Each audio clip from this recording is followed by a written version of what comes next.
From elementary to high school, we would have a class that was primarily focused on physical wellness and education.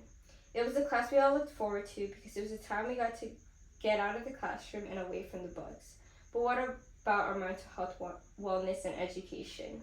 School curriculums have always emphasized the education of physical wellness.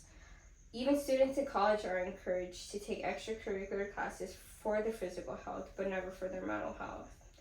I am sure many of you have struggled with some sort of mental health issue, whether it has been diagnosed or undiagnosed within your entire school career. It is so important to be aware and educated on mental health because you find resources to do better for yourself in education.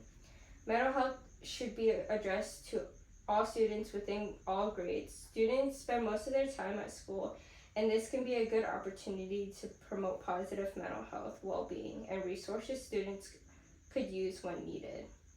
Today I'll be talking about how many students and their academics have been affected by mental health, what are the leading causes of students' mental health disorders, and how implementing more mental health education can benefit students. So now that we have a brief background, I'll go in deeper detail on how students have been affected by mental health issues and how this can affect their academics.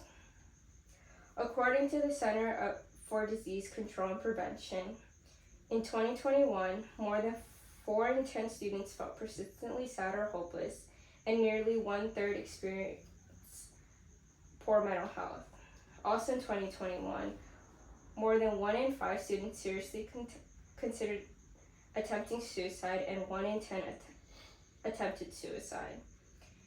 According to an article from the Suicide Prevention Resource Center, a study found that 5% of students do not finish their education due to psychiatric disorder, and estimated that 4.29 million students would have graduated college had they had not experienced such disorders. So what is the leading cause? There are many factors that lead students to mental health disorders, but the number one leading factor is academic stress. According to an article from SutterHealth.org, academic stress can derive from a desire of perfection, parental pressure, sport commitments, or a heavy class load. An article from Turnbridge.com states although mental health issues rose during the COVID-19 pandemic, data has shown that we have been trending towards that direction for some time now.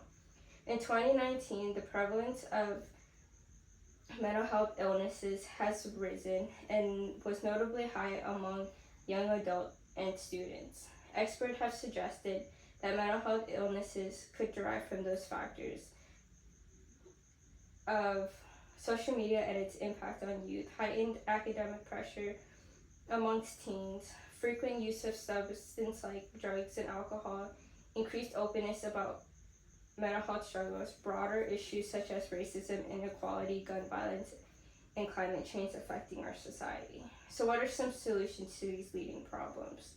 Schools need to educate students more about mental health and bring more awarenesses.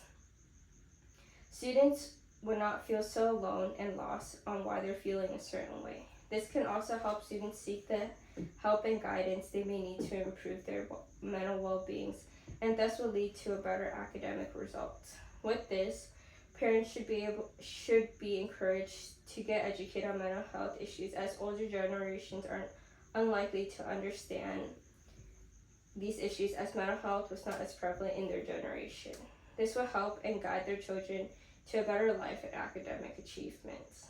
Schools need to offer students more resources. Counselors and counseling should be implemented in all schools and should be free for use for all students.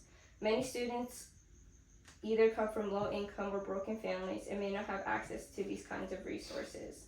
Schools should put out more funding to these programs. More fundraising for mental illness will not only bring more awareness, but will bring more money to fund these kinds of programs and resources.